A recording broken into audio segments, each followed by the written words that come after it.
ছাত্রদল, যুবদল, স্বেচ্ছাসেবক দল, বিএনপি প্রতিদিন এক একটা করে কর্মসূচি করছে। তার এই ধারাবাহিকতায় আজকে জাসাস একটি সাংস্কৃতিক সামাজিক সংগঠন। তারা গানে গানে তারা প্রতিবাদ করে, তারা গানে গানে সাংস্কৃতিক ভাষায় যেমন স্বাধীনতা যুদ্ধে বাংলাদেশের জনগণকে যারা উৎসাহিত করেছে, সেই জাসাস আজকে মানববন্ধনের মাধ্যমে প্রতিবাদ করছেন। আপনাদেরকে এই মানববন্ধন থেকে আমি হুঁশিয়ারি উচ্চারণ করতে চাই, বাংলাদেশে আমরা শহীদ জিয়ার বহুদলীয় গণতন্ত্র প্রতিষ্ঠিত করতে চাই।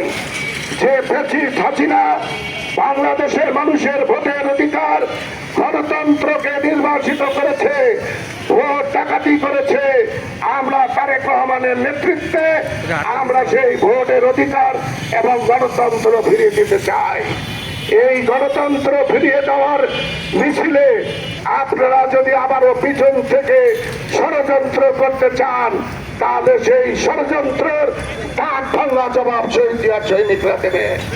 সুতরাং আজকে এই লালমনিরহাট জেলার জাসাসের মানববন্ধন থেকে আমি তীব্র ভাষায় এবং ঘৃণা ভরে আপনাদেরকে হুঁশিয়ারি করে দিতে চাই, বাংলাদেশে সুস্থ ধারা রাজনীতি ফিরিয়ে আনার চেষ্টায় আমরা শহীদ জিয়ার সৈনিকেরা কিন্তু প্রস্তুত রয়েছি।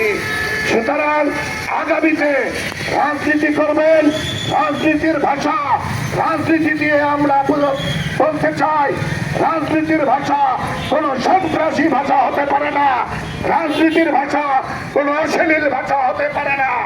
তাই আজকে আপনাদেরকে সাবধান করে দিতে চাই, ভদ্র হয়ে যান, রাজনীতি শেখেন, রাজনীতির চর্চা করেন, রাজনীতির ভাষা বোঝেন, বাংলাদেশের মানুষের জনগণের ভাষা, চোখের ভাষা বোঝেন। এই বুঝলে আপনারা আর কারো ষড়যন্ত্রে লিপ্ত হবেন না। আশা করি আপনাদের শুভ বুদ্ধির উদয় হবে। এই শুভ বুদ্ধির উদয় হয়ে আসুন সকলে মিলে আমরা আমাদের এই বাংলাদেশে হারিয়ে যাওয়া গণতন্ত্র আমরা ফিরিয়ে নিয়েছি, আমরা আমাদের ভোটের অধিকার ফিরিয়ে নিয়েছি।